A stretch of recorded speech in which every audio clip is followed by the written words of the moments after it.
would you be able to analyze this and understand it purely from the words you say? Because as you get onto high school, a lot of the books you read are not going to explicitly state the character traits or how, per se, why characters act the way they do. It's not going to be evident. But, as we'll learn today, there's some strategies that you can use to understand character traits more in-depthly as you're reading. And I call it the steal method, not because I think it's a good thing to do, it will actually land you in jail, but because I think it's a good, solid piece of acronym to really remember the 5 facets of character trait analysis. So, put your listening ears on and repeat after me. Speech. Speech. Thoughts. Thoughts. Effect on others. Wait, why are we saying this? We'll get there. Actions. Actions. Looks. Looks. And what does it spell? Steal! Good job, Katya. So, when we look at the speech of a character, we're looking at what do they say, what dialogue is being italicized, meaning what are they saying in their brain and what are they saying out loud. When we think of thoughts, that's actually what I meant to say before. Thoughts are what they say internally, speech is what they say externally. For Coriolanus Snow, this is very, very important, very, very evident. The effects on others. As we have seen, he likes to please others, and so whatever he says will probably have a positive effect on what they do and the perceptions they have of him. Actions, what does he actually do versus what does he think? And looks, how does he portray himself as a character? That could be how he dresses, it could be how he, his mannerisms, how he speaks, how he performs actions. Is it very meticulous, right? Caitlin, what's one thing that you remember Coriolanus doing when he was getting ready in the very first passage of the book? Let me find it. I think I have it right here.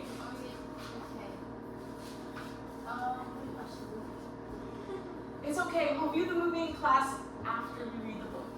Okay, so he was really hungry and then he ended up trying to show his friends that he had money within. Exactly, that's him presenting himself as richer than he is. He's starving on the inside. Now, please go back to page 15, and we're going to be analyzing a text diagram.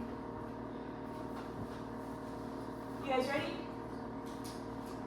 Coriolanus drawled as she waved him over.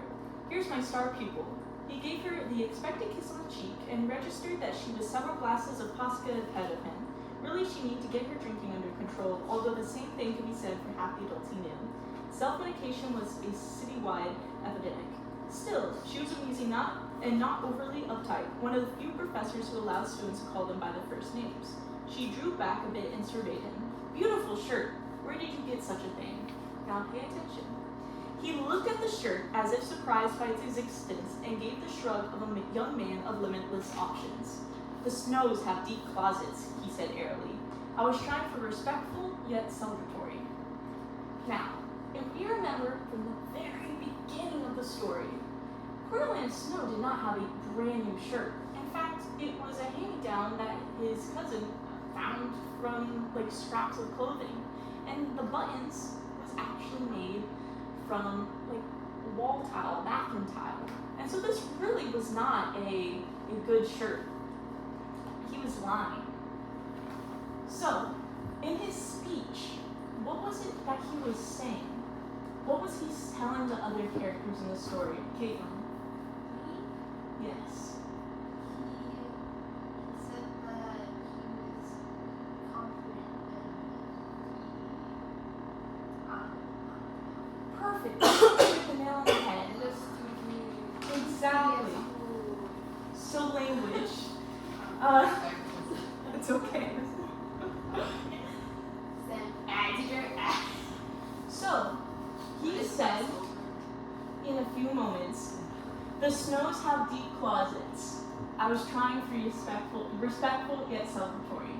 So exactly, he was trying to air himself as bigger than he was. Now, Terry, what was he really thinking?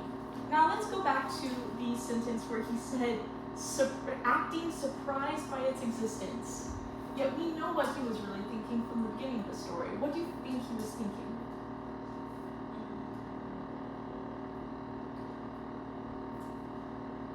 He probably like was weirded out that he got noticed at that moment. Like he was really vulnerable. Vulnerable. That's exactly what we need to err on, because of the fact that he probably has major insecurities about the way that he dresses, and that he has to put on a facade. Yes. What is vulnerable?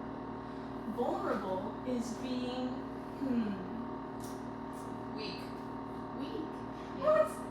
I would say vulnerable is almost like an emotion, not so sort of, because weak is like almost you think of it as a physical trait, but vulnerable is open to criticism, open to negative emotions,